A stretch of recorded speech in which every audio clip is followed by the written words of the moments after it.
Hello there and welcome to the show, and today I'm going to be talking about WWE NXT Heatwave. Heatwave took place on August 24th live from Lowell, Massachusetts in the Lowell Memorial Auditorium with an attendance of over 1,800 people. This show was set by WWE directly to counter-program Forbidden Door. However, I don't think these shows actually went head-to-head because of the time difference between London and Lowell. WWE continues to counter-program AEW. In any case, let's talk about the show. Our opening match was a triple threat to determine the #1 contender for the Women's NXT Championship. Jada Parker versus Kelani Jordan versus Lola Vice. Vice and Jordan hit a double super kick on Parker. Jordan hit a springboard leg drop on Vice for 2. Jordan hit a Hurricane Rana on Parker on the outside. Jordan hit a facebuster for 2 on Vice. Vice locked in a triangle choke on Parker. Jordan hit a frog splash on both of them. Jordan hit a super kick on Jada. Jordan hit a springboard corkscrew on Vice and Parker. Jordan hit a stunner on Vice, 2 count. Vice hit her signature MMA kicks on Jordan and Parker. Jada hit a blockbuster on Vice, 2 count. Jada hit a spinebuster on Jordan, 2 count.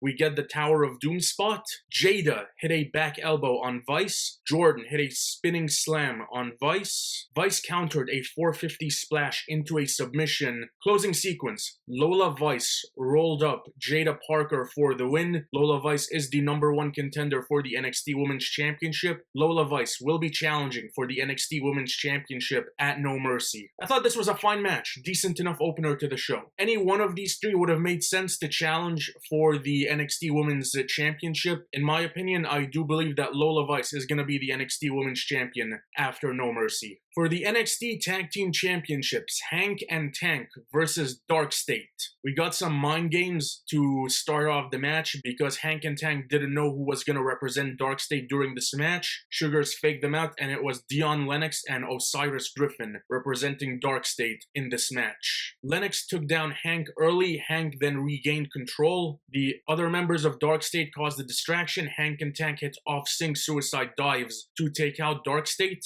Osiris knocked Hank to the outside with a forearm. Osiris hit a power slam on Hank for 2. Lennox hit a jumping clothesline on Tank. Lennox hit a spinebuster on Tank. Double power bomb on Tank that got a 2 count. Tank hit a swanton bomb on Dark State.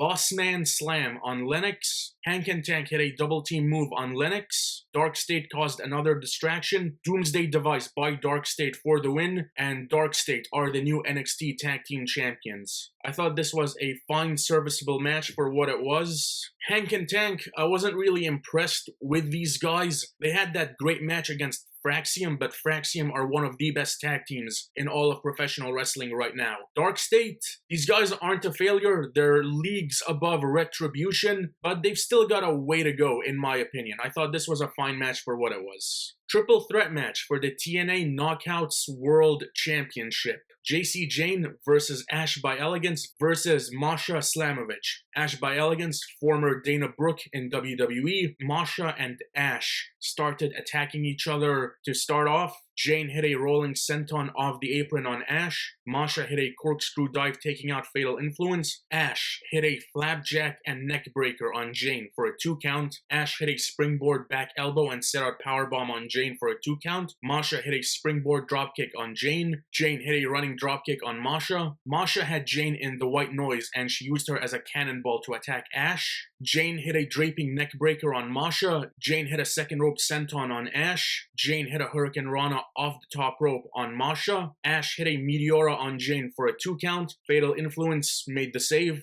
Jasmine Nix punched Ash. The referee ejected Fatal Influence, but this is a triple threat match, so it's no disqualification. So outside interference is not illegal, so why is the referee ejecting Fatal Influence? That didn't make sense. Masha rolled up Ash for 2. Ash hit a top rope crossbody on Masha and Jane. Ash hit a knee strike on Masha. Ash hit a tornado DDT on Masha. Ash hit a moonsault on Masha. Jane hit a knee on Ash, pinned Masha for 2. Masha Masha rolled up Jane for 2. Rolling encore on Masha. The rest of the Elegance brand pulled Jane out of the ring. The referee did nothing, did not eject the Elegance brand.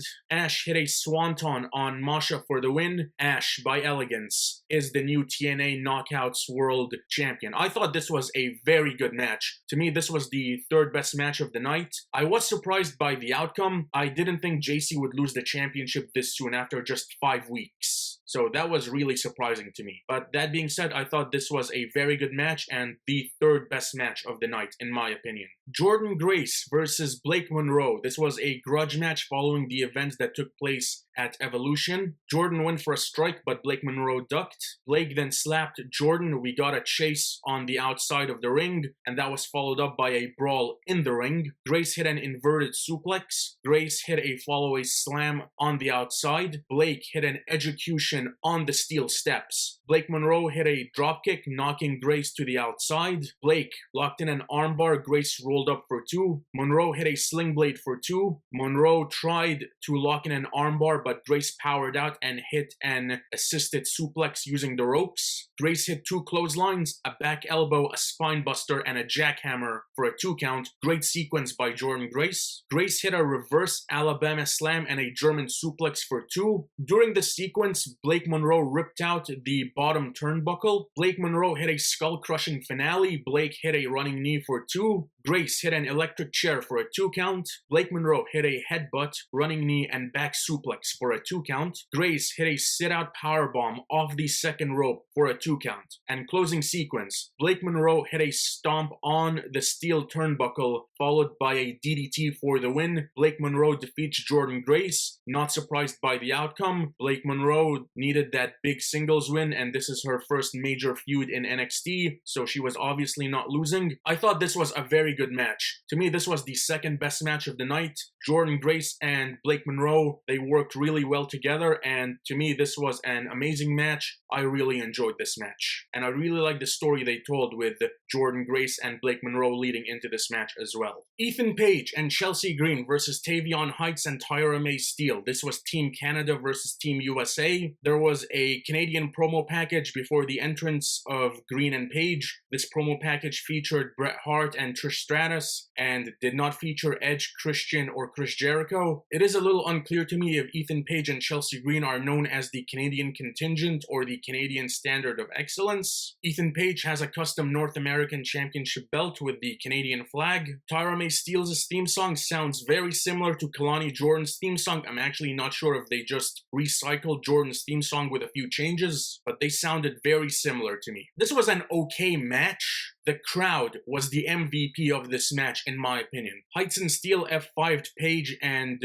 Green to the outside of the ring. Ethan Page cut a promo to get the heat back from the crowd. Page hit a confidence breaker on Heights for a 2 count.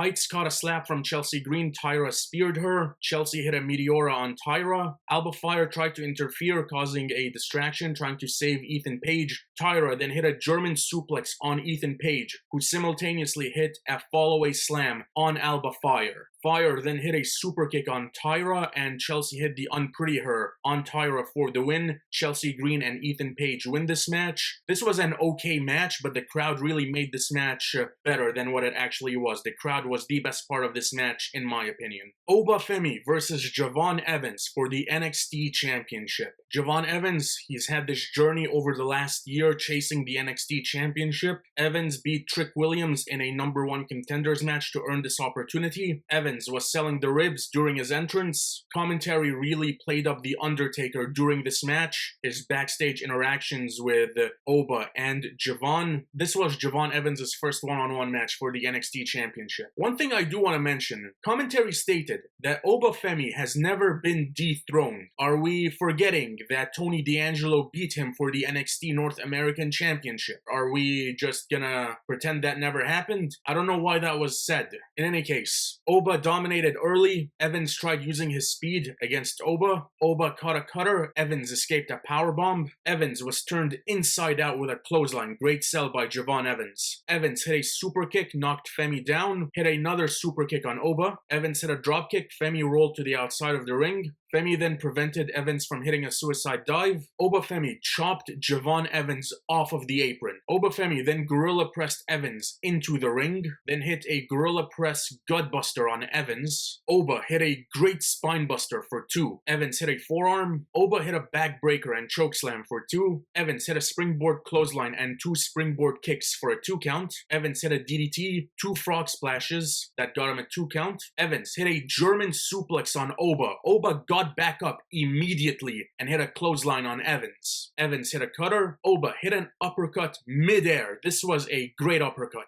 Oba pushed Evans off the top rope, knocked down the referee. Evans hit a Hurricane Rana off the top rope. Evans countered a powerbomb into a cutter and then hit another cutter. And a new referee comes in and he counts 3, but the old referee got up immediately and he saw this and they were arguing and the decision was called off. This was actually done very well. The new referee coming in, old referee being out of view, the 3 count being made the exact moment the old referee got back up, seeing that Obafemi's foot was on the rope. This was done infinitely better than whatever AEW did with MJF, Hangman Adam Page, and Bryce Remsburg. NXT did this way better than AEW. And it actually made sense. The decision was called off. Evans went for a dive, but he missed. Oba then threw Javon Evans over the top rope through the announce table. That was a great spot. Obafemi hits the fall from grace powerbomb on Javon Evans for the win. Obafemi retains the NXT Championship. Post-match, he is confronted by Ricky Saints, and Ricky Saints beat Josh Briggs in a #1 contenders match on NXT. We are getting Ricky Saints versus Obafemi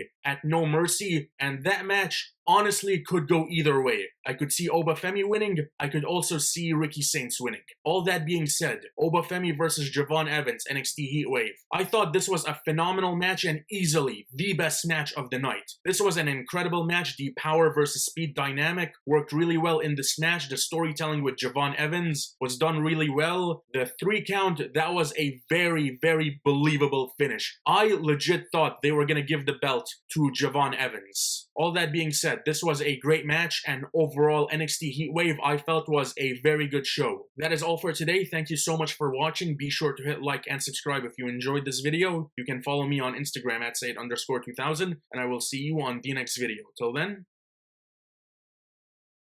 take care.